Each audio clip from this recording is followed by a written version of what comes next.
ಪುತ್ತೂರಿನಲ್ಲಿ ಪುತ್ತಿಲ ಪರಿವಾರ ಟ್ರಸ್ಟ್ ವತಿಯಿಂದ 2ನೇ ಬಾರಿಗೆ ಶ್ರೀನಿವಾಸ ಕಲ್ಯಾಣೋತ್ಸವವನ್ನು ಆಯೋಜಿಸಲಾಗಿದೆ. ಡಿಸೆಂಬರ್ 28 ಮತ್ತು 29ರಂದು ಪುತ್ತೂರು ಮಹಾಲಿಂಗೇಶ್ವರ ದೇವಸ್ಥಾನದ ಗದ್ದೆಯಲ್ಲಿ ಈ ಕಾರ್ಯಕ್ರಮ ಆಯೋಜನೆ ಮಾಡಲಾಗಿದೆ. ಶ್ರೀನಿವಾಸನ ಕಲ್ಯಾಣೋತ್ಸವದಲ್ಲಿ ಈ ಬಾರಿ ಸುಮಾರು 40,000 ಭಕ್ತರು ಭಾಗವಹಿಸುವ ನಿರೀಕ್ಷೆ ಇದ್ದು, ಭಕ್ತರಿಗೆ ಹಂಚಲು ಪ್ರಸಾದವನ್ನು ಪುತ್ತೂರಿನಲ್ಲೇ ಸಿದ್ಧಪಡಿಸಲಾಗ್ತಾ ಇದೆ. ಶ್ರೀನಿವಾಸ ಕಲ್ಯಾಣೋತ್ಸವವನ್ನು ತಿರುಮಲ ಕ್ಷೇತ್ರದ ಅರ್ಚಕರು ನೆರವೇರಿಸಿದ್ರೆ, ಲಡ್ಡು ತಯಾರಿಕೆಯ ಜವಾಬ್ದಾರಿ ಕೂಡ ಅಲ್ಲಿನ ಪಾಕಶಾಸ್ತ್ರಜ್ಞರೇ ಮಾಡ್ತಾ ಇದ್ದಾರೆ. ಸ್ಥಳೀಯ ಅಡುಗೆ ಭಟ್ಟರ ಸಹಾಯ ಪಡೆದು ತಿರುಮಲದಲ್ಲಿ ಸಿಗುವ ಲಡ್ಡನ್ನೇ ಇಲ್ಲಿನ ಭಕ್ತರಿಗಾಗಿ ತಯಾರಿಸಲಾಗುತ್ತಿದೆ. ಪುತ್ತೂರು ಮಹಾಲಿಂಗೇಶ್ವರ ದೇವಸ್ಥಾನಕ್ಕೆ ಸೇರಿದ ಪಾಕಶಾಲೆಯಲ್ಲಿ ಈಗಾಗಲೇ ಲಡ್ಡು ತಯಾರಿಕೆ ಆರಂಭ ಆಗಿದ್ದು, ತಿರುಮಲದಲ್ಲಿ ಪ್ರಸಾದ ರೂಪವಾಗಿ ನೀಡುವ ಲಡ್ಡಿಗೆ ಬಳಸುವ ವಸ್ತುಗಳನ್ನೇ ಇಲ್ಲೂ ಕೂಡ ಬಳಕೆ ಮಾಡಲಾಗಿದ್ದು, ರುಚಿ ಹಾಗೂ ಪರಿಮಳದಲ್ಲಿ ಯಾವುದೇ ವ್ಯತ್ಯಾಸ ಇಲ್ಲದಂತೆ ಲಡ್ಡು ತಯಾರಿ ಮಾಡಲಾಗಿದೆ. ಈಗಾಗಲೇ ಸುಮಾರು 30,000 ಭಕ್ತರಿಗೆ ಹಂಚುವಷ್ಟು ಲಡ್ಡು ತಯಾರಿ ಮಾಡಲಾಗಿತ್ತು.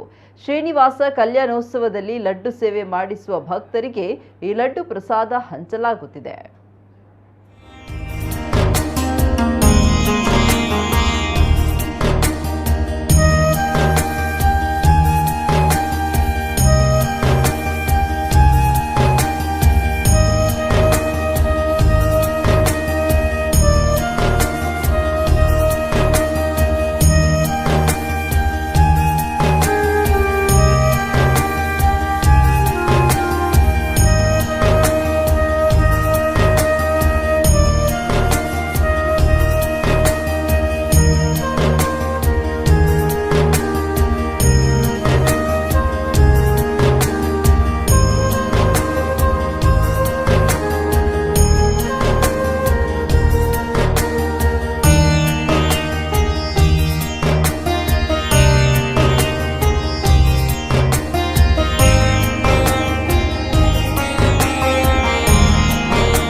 ಶ್ರೀನಿವಾಸ ಕಲ್ಯಾಣೋತ್ಸವ ಡಿಸೆಂಬರ್ 28ರಿಂದ 29 ಮಧ್ಯಾಹ್ನಕ್ಕೆ ಮದುವೆ, ರಾತ್ರಿ ಉತ್ಸವ.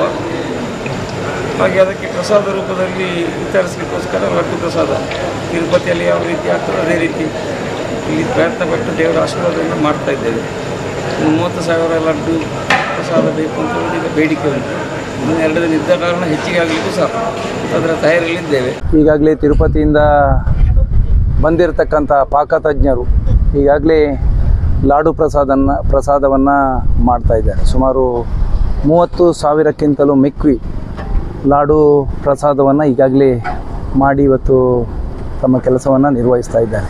ಅತ್ಯಂತ ವೈಭವದಿಂದ ಧಾರ್ಮಿಕ ಶ್ರದ್ಧೆಯ ಜೊತೆಗೆ ಸಂಪನ್ನಗೊಂಡು ಇಡೀ ಹಿಂದೂ ಸಮಾಜಕ್ಕೆ ಹೊಸ ಚೈತನ್ಯವನ್ನು ಕೊಡ್ತದೆ ಅನ್ನತಕ್ಕಂಥ ವಿಶ್ವಾಸದ ಜೊತೆಯಲ್ಲಿ ಪುತ್ತೂರಿನ ಮತ್ತು ಇಡೀ ದಕ್ಷಿಣ ಕನ್ನಡ ಜಿಲ್ಲೆಯ ಎಲ್ಲ ಹಿಂದೂ ಬಂಧುಗಳು ಈ ಧರ್ಮ ಸಂಗಮ ಮತ್ತು ಶ್ರೀನಿವಾಸ ಕಲ್ಯಾಣೋತ್ಸವದಲ್ಲಿ ಭಾಗವಹಿಸಬೇಕು. ಆ ಶ್ರೀನಿವಾಸನ ಅನುಗ್ರಹವನ್ನು ಪಡೀತಾ ಧರ್ಮವನ್ನು ಮತ್ತು ಹಿಂದುತ್ವವನ್ನು ಪ್ರತಿಪಾದನೆ ಮಾಡತಕ್ಕಂಥ ಆ ವ್ಯವಸ್ಥೆಗೆ ಶಕ್ತಿಯನ್ನು ಕೊಡಬೇಕು ಅನ್ನುವಂಥ ವಿಚಾರದ ಜೊತೆಗೆ ಎಲ್ಲರನ್ನು ನಾನು ಆಮಂತ್ರಿಸ್ತಾ ಇದ್ದೀನಿ.